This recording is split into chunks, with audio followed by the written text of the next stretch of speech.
I didn't realize these the light switches were on the floor, and while I was preaching, I kept stepping on one of them, and the lights would keep going on. I don't know if anybody remembers that or not, but I'm like, oh, I thought the bulb had a short. Anyway, it was me. But we're continuing our series of sermons through the book of Exodus.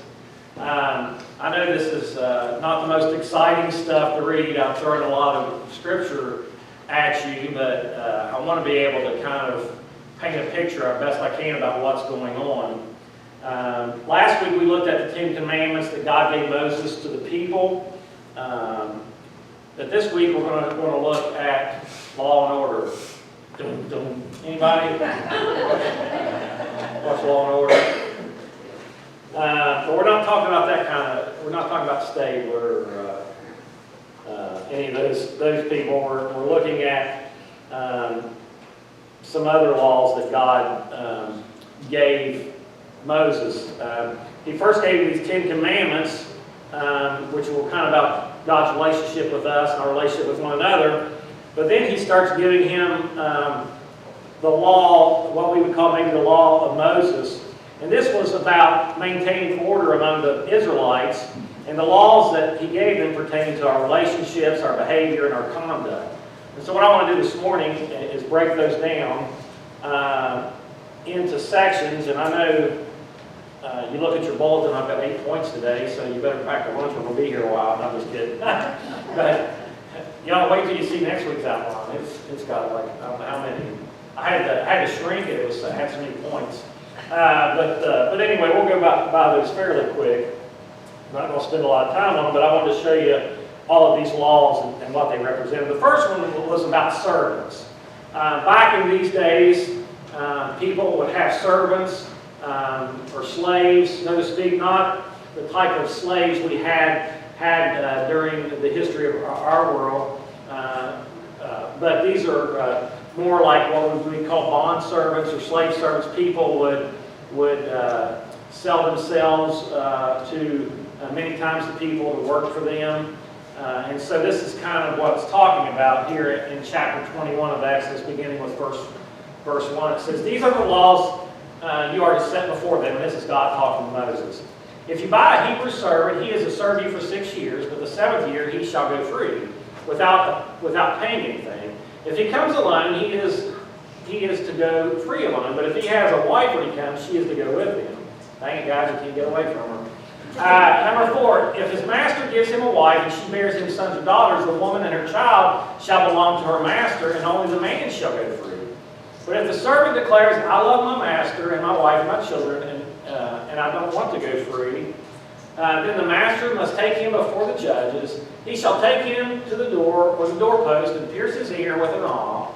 Then he will be a servant for life."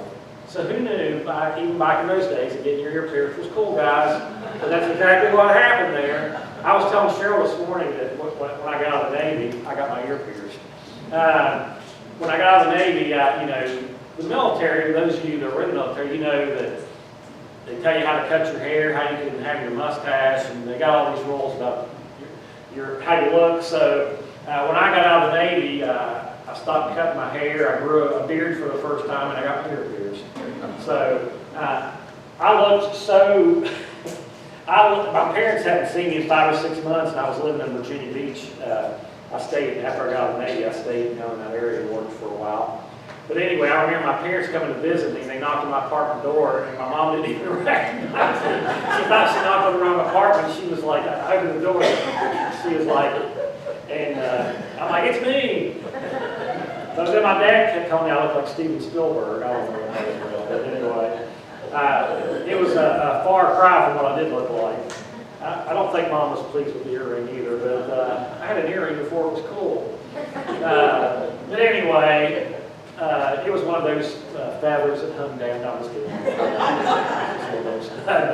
That was, I guess, kind of my rebellion. Like, I can do what I want, but it lasted about 6 months. But anyway, verse 7, "If a man sells his daughter as a servant, she is not to go free, as male servants do. If she does not please the master who has selected her for himself, he must let her be redeemed. He has no right to sell her to foreigners because he has broken faith with her. If he selects her for his son, he must grant her the rights of a daughter. If he marries another woman, he must not deprive the first one of her food, clothing, and marital rights. If he does not provide her with these three things, she is to go free without any payment of money. And so these first laws are talking about servants in different scenarios having to do with servants. You know, if you have a fellow Hebrew as one of your servants, you can keep him for 6 years of service, but on the 7th year you have to let him go. If he has a wife that he brought with him, she can go free with him. But if you give him a wife while he's under your care and she has children, the wife and the kids belong to the master. But if you love your master, then you can stay. But if you agree to stay with them, then you have to go see the judges and have your ear pierced. And you're going to be a master for life. And then it goes on with some other different scenarios. If you have a daughter that's a servant, she doesn't go free. She must be redeemed. Redeem means to give someone else the opportunity to take her contract. In other words, I don't want her anymore, but I can't let her go free. But if anybody else wants to buy her contract and redeem her for yourself, you can do that. If you give a female servant to your son to marry, you have to give her the rights of a daughter. If he decides to marry another woman or have multiple wives, he still has to provide for that first wife. And so these are just some of the different scenarios that he gave for having servants. And I get that because I think it's important for you to treat people with respect and honor, that people need to be treated fairly. I know we don't know what it's like to hire servants. Is there anybody in here wealthy and I don't know about? You got maids and stuff and servants? Anybody? Okay. But we do typically hire people to do jobs for us. You know, we might hire someone to put a floor in for us or a roof. We hire different contractors for things. And even in that scenario, we need to treat people fairly and with respect. Even people that we consider that they might be in lower positions for us. Maybe you're a boss and you have you've got people underneath of you that serve or work for you. We want to treat everybody with respect. I think as Christians today, it's an important lesson that we learn how to treat people, all people. As I can't remember who said this, I want to say it was Henry Ford, but it might not have been him. It might have been Dale Carnegie or somebody. Somebody said it. They said, you should treat the CEO the same as the janitor. And I think that's important to do, that we treat everyone with respect regardless of what situation. And I think everybody deserves to be treated with dignity and respect regardless of their social status or the type of job they have. Obviously, respect is earned, but I try to practice treating everyone with respect unless they give me reason not to. The second law that God gives him, and we're talking about personal injuries and things that happen to us. Have you been hurt in a car accident? We can help. Call Colombo Law. Now here's some puppies to look at. Has anybody seen those commercials? All right. We see these ads all the time on TV, for lawyers wanting to help people with car accidents or truck injuries with trucks or whatever. There's all kinds of them out there. And some of them are kind of comical, you know what I mean? They're a little over the top. And I'm like, do I really want to go to that guy who's acting like a clown on TV? I don't know if I want to go to that guy or not. But anyway, we're kind of used to this. But even back in these days, God had some things to kind of protect people from things that happened to them. And this is the next part found in Exodus chapter 21. It's actually verses 12 through 35, but because of time, I'm not going to read all that to you. But I did want to read an excerpt of that so that you can get kind of an idea. Beginning of verse 12, it says, anyone who strikes a person with a fatal blow is to be put to death. However, if it is not done intentionally, but God lets it happen, they are to flee to a place that I will designate. But if anyone schemes and kills someone deliberately, that person is to be taken from my altar and put to death. Anyone who attacks their mother or their father or mother is to be put to death. Anyone who kidnaps someone is to be put to death, whether the victim has been sold or is still in the kidnapper's possession. Anyone who curses their father and mother is to be put to death. So these are just some scenarios that God gives, and there's several others there talking about when bad things happen to us, or when some type of accident happens, either intentional or unintentional. And there's consequences for both. If you accidentally kill someone, I'm going to give you a place to go that I will designate, kind of like a self-imposed exile, like Moses did when he killed the Egyptian. He fled and went. So people were allowed to leave without being killed. However, if you did it on purpose, you're going to be put to death. Of course, you read this a lot in the Old Testament. An eye for an eye, a tooth for a tooth, a limb for a limb, a life for a life. Everything, whatever you did was going to happen to you, basically, was how a lot of these laws read. If you attack your mother and father, you're going to be put to death. If you kidnap anyone, you're going to be put to death. If you curse your mother and father, you're going to be put to death. So let me tell you something. You better not talk your parents back in this day, because it's not going to end good for you. You're not going to be sent to your tent. You're not going to have your camel taken away from you. They didn't have Nintendos back then. You're going to be put to death if you don't honor and treat your parents in a right way. Now, the rest of the chapter, chapter 21, talks about crippling someone getting crippled, and beating a slave to death, or accidentally hitting a pregnant woman, hurting someone's eye, knocking out a tooth, getting gored by someone's bull. You dig a pit and someone falls into it accidentally. There's just a lot of different scenarios that they list there. But each of them, whether they were accidental on purpose or whether the person lived or death, they had a consequence for each of those things. But I think the point of this section is whether you do something intentional or you do something neglectful, you're going to pay a price for that. A person either needs to be compensated for what you did to them, or if it's death, then you're going to face a more severe consequence. And I think it's important for us today as Christians to understand that we need to be careful not to lose our temper or do things out of anger or out of retaliation. But not only do we need to treat everybody with respect, but we need to forgive others, and we also need to allow the Lord to handle that. Now, we live in a society today where we have laws in place and to protect us from things like that. If we get injured or if we get hurt because of someone else's negligence or someone else does something out of spite or anger, there's laws to protect us and to give us justice.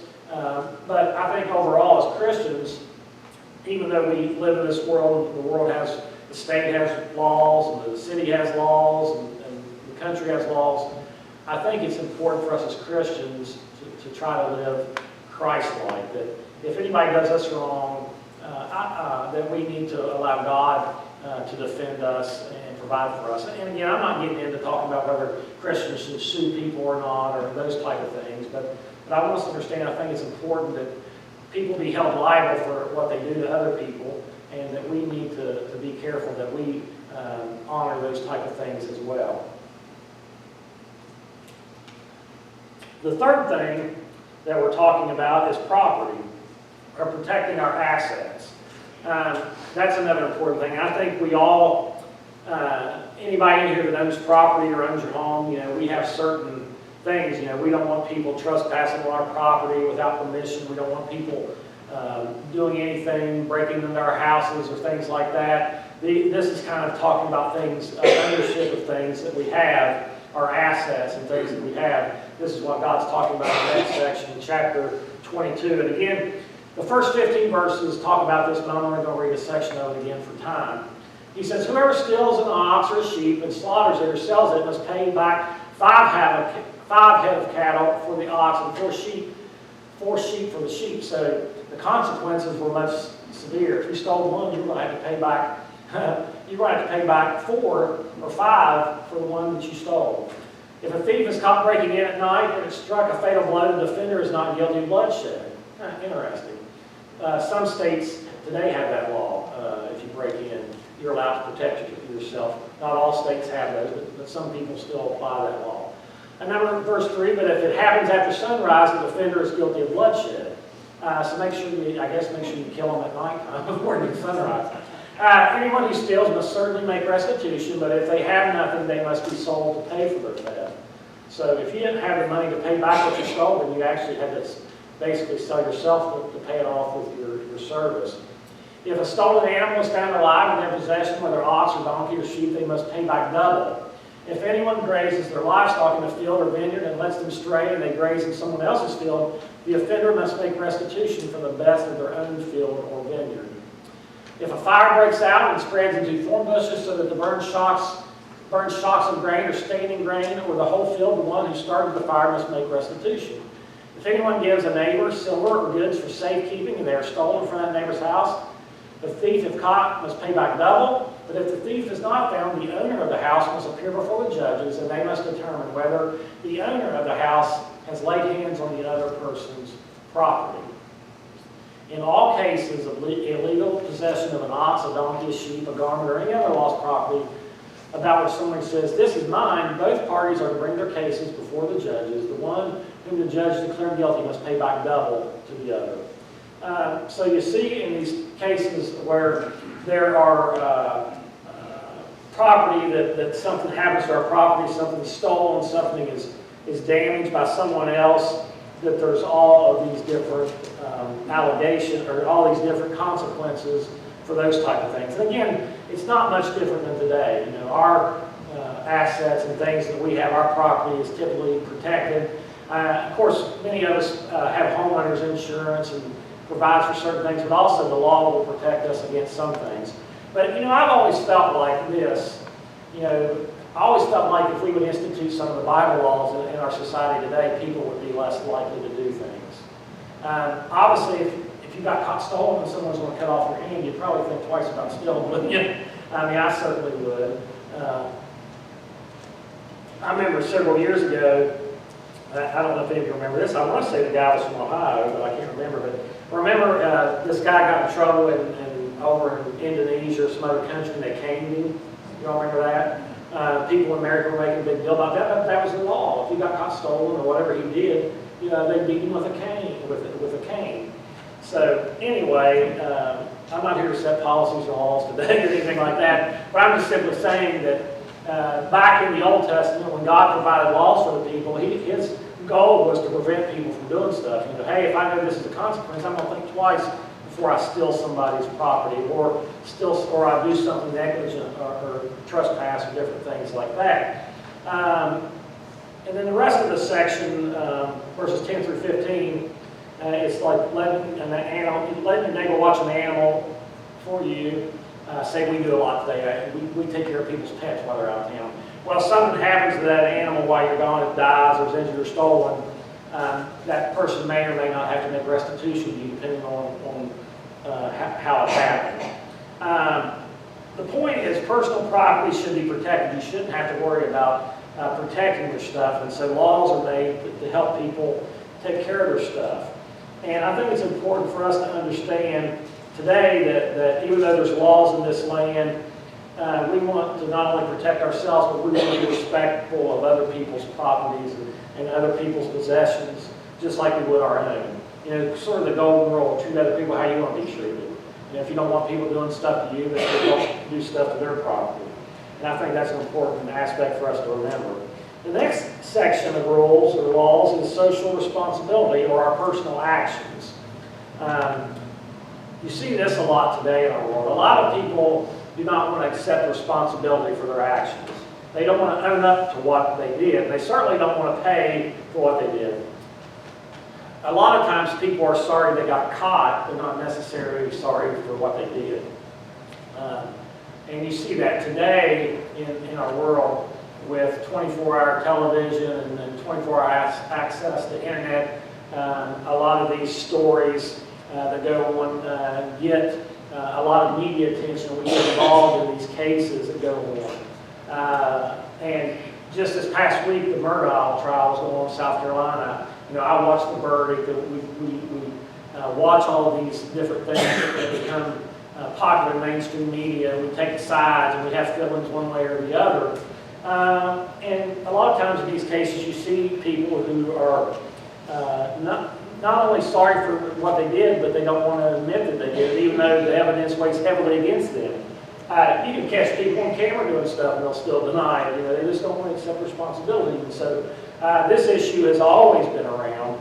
But again, this is something that we see in this next section of Scripture, beginning with verse 16 in chapter 22. If a man seduces a virgin who is not pledged to be married and sleeps with her, he must pay the bride price, and she shall be his wife. If her father absolutely refuses to give her to him, he must still pay the bride price for virgins. Do not allow a sorceress to live. Anyone who has sexual relations with an animal is to be put to death. That was random, the way that he's going through these. Whoever sacrifices to any god other than the Lord must be destroyed. Do not mistreat or oppress a foreigner, for you were foreigners in Egypt. Do not take advantage of the widow or the fatherless. If you do, and they cry out to me, I will certainly hear their cry. My anger will be aroused, and I will kill you with the sword. Your wives will become widows, and your children fatherless. If you lend money to one of my people among you who is needy, do not treat it like a business deal. Charge no interest. If you take your neighbor's cloak and pledge as a pledge, return it by sunset. Because that cloak is the only covering your neighbor has. What else can they sleep in? When they cry out to me, I will hear, for I am compassionate. Do not blaspheme God or curse the Lord of your people. Do not hold back offerings from your granaries or your vats. You must give me the firstborn of your sons. Do the same with your cattle and your sheep. Let them stay with their mothers for 7 days, but give them to me on the 8th day. You are to be my holy people, so do not eat the meat of an animal torn by wild beasts. Throw it to the dogs. And so he's given some rules here for social responsibility, that we need to own up for our actions and not do things, or you're going to be held accountable. Back in those days, young ladies were considered virgins. They hadn't slept with a man, and they would eventually be pledged to be married to someone else's son, and typically that person would pay a dowry to the woman, to the bride's father, what we would call a dowry. And he says, if the father refuses to give his daughter to the husband, you must still pay the price. Now this is if you slept with this virgin and didn't wait until she was married, and probably wasn't even pledged to be married to you in the first place. So if you sleep with a virgin and you refuse to marry her, you still got to pay that price to the father. And also, he goes on this random list, don't allow sorcerers to live, put anyone to death that has sexual relations with an animal. When you read more detail in Leviticus, when these rules are a little more detailed, the animal also has to be put to death. If you sacrifice to any other god other than me, you're going to be put to death. If you mistreat a foreigner, you're going to be punished, because, hey, remember, you guys were once foreigners in a strange land. So sometimes we forget where we come from, don't we? And so he wants the people to be mindful, hey, you were once a foreigner, you were once an alien, an outcast, and treat people fairly, even if they are those things. Don't take advantage of widows and orphans. If you lend money to the needy, don't charge them interest. If you take, back in those days, if someone was going to do something for you, they would give you their cloak kind of as a pledge. Like a cloak would be like a robe or a covering, kind of like a pawnbroker, so to speak. A pledge was kind of like, I'm going to give you this, but he says give it back to them at night so that they will have something to sleep in, because they don't have anything else. Don't blaspheme or curse God or your ruler. Don't hold back your offerings. And also, one of the things that the Israelites had to do was they had to give God their firstborn son, and also the cattle and sheep. But anyway, he's given them all these rules about social responsibility. Not only do we have responsibility to accept for ourselves, but I believe most of us have a social responsibility to our world. That's why it's important to not litter. That's why it's important to recycle. That's why it's important to not vandalize and do things. We have a responsibility to be good citizens, to be law-abiding citizens. And so I think that's, especially as Christians, we're going to be judged more harshly by people as Christians in the world. So I think we have an obligation to be good citizens, to follow the law, and behave in God-honoring ways when we have dealings with people. Christians should not be taking advantage of people. They should not be stealing and embezzling. They should not be treating people like property and all these different things. And so even though we don't live under this old covenant, we don't have to follow some of these rules in the old covenant, that doesn't mean, or doesn't change the fact that our actions still have an effect on other people. And we still represent God in this world, and we want to have God represented well in this world, so it's important how we interact in society and with other people. The next section talks about justice and mercy. Justice and mercy.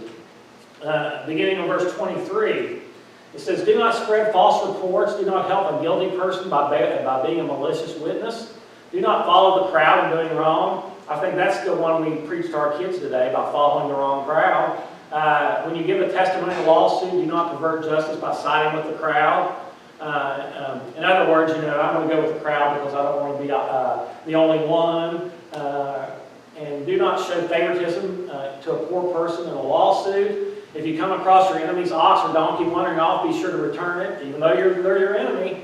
If you see the donkey of someone who hates you falling down under its load, do not leave it there. Be sure to help them with it. Do not, even if people hate you, still help them out. Do not deny justice to your poor people in their lawsuits. Have nothing to do with false charge, and do not put an innocent or honest person to death, for I will not acquit the guilty.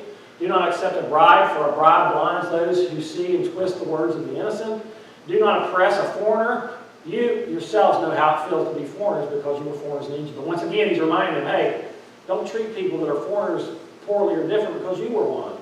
But so he goes through this list here of different types of acts where people deserve justice and mercy. And really the whole section here really talks about being honest and telling the truth, and not taking bribes, and not lying to help one of your buddies out, or not going with the crowd, or not showing favoritism. But he even goes farther to say, hey, even if someone's your enemy, or they're your enemy because you don't like them or they don't like you, if you see one of their animals in a predicament, still help them out. Do the right thing regardless of your feelings towards that person. And I think this section shows us people deserve justice and to be treated honestly and fairly regardless of their social status. He talks a lot about poor people. Again, maybe we want to take advantage of poor people, or people that are less fortunate than us. Maybe we look down on them, or maybe we feel differently towards them, and we can take advantage of them. He doesn't want us to do all those things. He wants us to be just and merciful to everyone we have an opportunity to do that with. And again, I think that's important for us to know that God is a God of justice, and if we do people wrong, guess who's going to pay for it? We are. God's going to see that we are the ones who pay for it. He's not going to acquit the guilty. If we do wrong, we're going to pay that penalty. So we need to treat people with justice and treat people fairly. And I believe that principle is still true today. As Christians and as followers of Christ, we need to treat people the way Christ would treat people. Even Jesus said that, love your enemies, do good for those, pray for them, all those things. He still wants us to do good. We can't control how other people act. We can't control how other people feel, but we can control how we feel and how we act. And believe me, there's people in this world that I would love to retaliate and seek revenge against. We all probably, through our lives, have met people that did us wrong or did us dirty or mistreated us. We would just love to go and punch them in the face or slash their tires or do something to them just to get back at them. But as we mature in our faith, we understand that God is the God of justice. He will pay back those people. We're not to pay back evil for evil, but we're allowed to leave room for God's vengeance and justice in those situations. The next section talks about the Sabbath laws, the Sabbath rest. This was an important part of the Jewish culture in the Old Testament, was the importance of that Sabbath day of rest. And so God had some laws on this day, observing God's Sabbath day of rest. And in these 3 verses, he says, for 6 years you are to sow your fields and harvest the crops, but during the 7th year, let that land lie unplowed and unused. Then the poor among your people may get food from it, and the wild animals may eat what is left. Do the same with your vineyard and your olive grove. And so he's telling them, hey, for 6 years, toil in your fields, plant stuff, grow it. But on that last year, let it rest. Let the fields rest, and let the poor and the animals have an opportunity to go and get anything off of that, so that they're provided for. Then he says, 6 days you are to work, but on the 7th day do not work, so that your ox and your donkey may rest. And so that the slave born in your household and the foreign living among you may be refreshed. Be careful to do everything as I have said to you. Do not invoke the names of other gods, and do not let them be heard on your lips. And so once again, he's talking about the Sabbath day of rest. It's not just for you, not just for me. Your fields need a rest. Your animals need a rest. Your servants need a rest. Everybody needs an opportunity to be refreshed. And that's why God, on the 7th day rested from his creation, to give us an example of what we should do. Now, once again, he throws in not having other gods' names out there, and that was important as well. Now, most of us have the luxury of a 5-day weekend, even though some of you may work overtime or work 6 days a week. But the important thing is, no matter what your job is and what your work schedule is, we all need time of rest and refresh. I don't care who you are. It's important that you take those vacation days and you go on vacation. Even if you don't go anywhere, it's important to have days off. God never meant for any of us to be workaholics. He never meant for us, there's people out there, and then maybe you're in situations like that where you'll say, this corporation or this work doesn't care about its employees. They don't care about me. They just care about the bottom line or the numbers. And I think it's important for all of us, even in positions of authority, supervisors, whatever we are, as Christians, I think it's important for us to care about our people. No matter how big the company is, no matter how big the workplace is or how many employees you have, we need to take care of that. But on a lower level, us as individuals, some of you out there are just got to be doing something all the time. And it's not healthy for you to do that because you're going to get burnt out, you're going to get fatigued, you're not going to, your mind needs a rest, needs refreshed. Not just your physical rest, but also your mind as well. And so it's important for us to take that, even though we don't celebrate or honor the Sabbath in the New Covenant, Jesus has become our Sabbath rest, as it says. And so we find our rest in Him. But we can't find rest in Jesus if we're too busy doing things all the time. And so we need to always take time for vacation and rest and recreation. The next thing he talks about is the annual festivals. And festivals were important back in these early days of the Israelites and with God and His children. And he mentions specifically 3 festivals in Exodus chapter 23. And we're going to look at those. In verses 14 through 19, he says, 3 times a year you are to celebrate a festival to me. Celebrate the festival of unleavened bread. For 7 days eat bread made without yeast, as I commanded you.